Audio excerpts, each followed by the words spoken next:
Hey, it's Joe Amoia, founder and creator of GPSforlove.com. Are you at that point in your journey where you're trying to create an awesome relationship, one where two individuals are really committed to each other, but you're having trouble getting there? You find that you get, the decent, mediocre relationships where, you think it's going to work out, but then you ultimately realize you're just not right for each other. Or do you have a pattern of going into those consistent, crappy toilet bowl relationships, the ones that really just make you feel like shit? Well, if so, I want you to pay close attention. In our last video, we talked about, the 4 C's that are necessary to create a committed, loving relationship. And again, just to review, those 4 C's were chemistry, connection, common morals, values, and spiritual beliefs, and communication. Pretty obvious, pretty simple, right?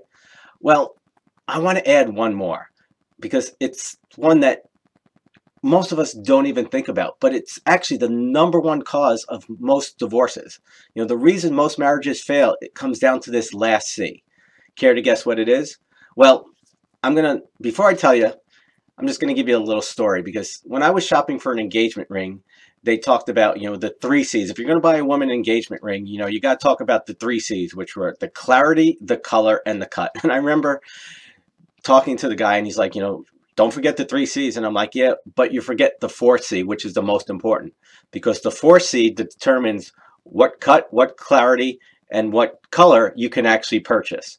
And so the 4th C in whether you're buying an engagement ring, when a guy buys you an engagement ring, or the 4th C is if you're going to have a committed relationship that's going to last, it's going to stand the test of time, comes down to a 4-letter word.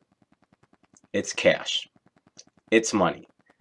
See, the world we live in, it's wonderful if we can say, we'd love to just talk sunshine and rainbows. We can just hug a tree and sing kumbaya and just all get along. But the reality is, on the first of the month, your mortgage is due.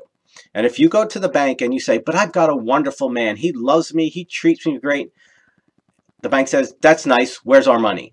So the world that we live in, you need money, you need cash. And it's one of the biggest reasons most marriages fail.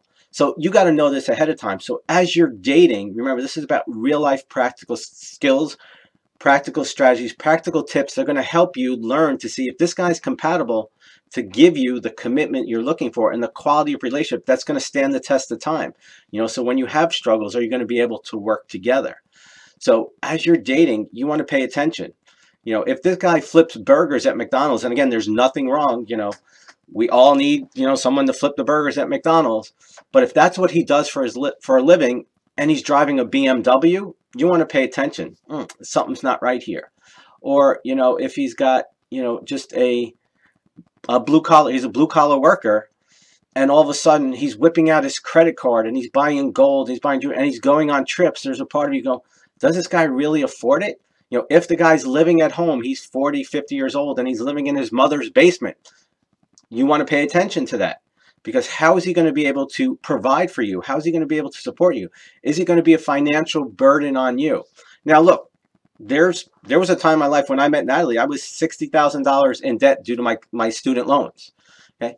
And so she saw that, but she also saw that I was responsible. I had my own practice. I had my own life. I was responsible. I didn't live way over my means.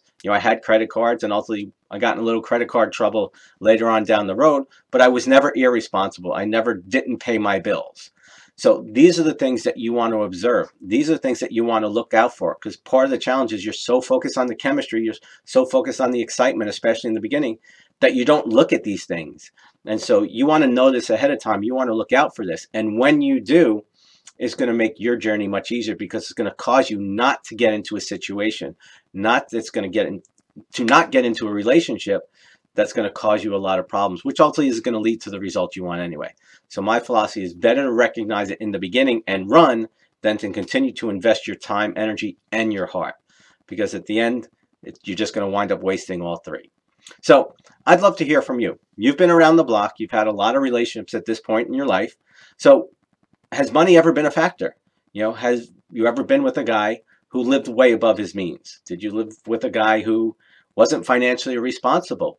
Did you live with a guy, or were you in a relationship where he was a financial burden? You started taking on the role of the provider.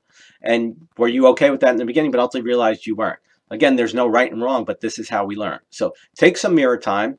And then when you do, put your response in the box below. As always, it's an honor and privilege to be with you. I'll see you next time. Much love.